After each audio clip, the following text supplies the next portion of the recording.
there's something that happens in 1975 that we need to pay attention to.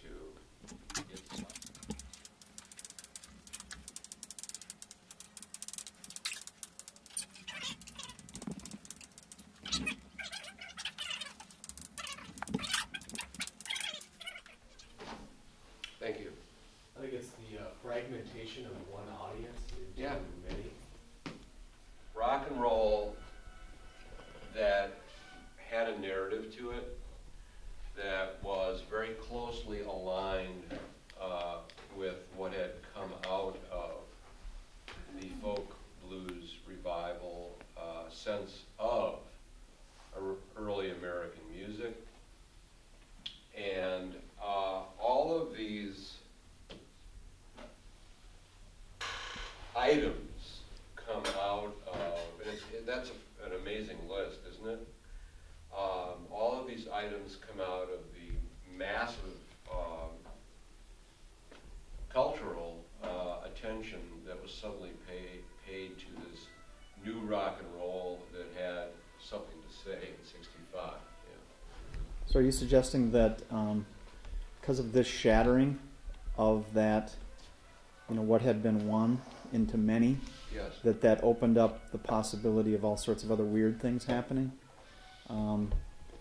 It opened up the possibility for an automatic audience that was buying vinyl records by the tens of millions to accept anything that was put forward. And that's a pretty big deal, yeah, right? That's a very big deal. Yeah. And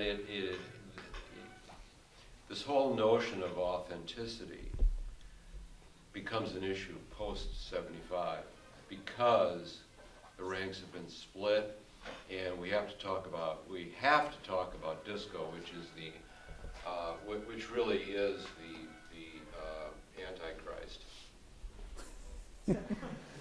If this is really to envision it, coming in as a river and then all of a sudden off in all these creeks.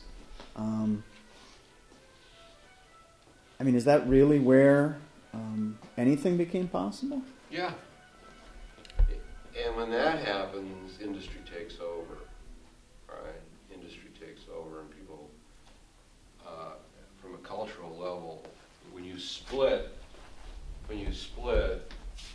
one memory index into so many viable possibilities, you tend to forget. And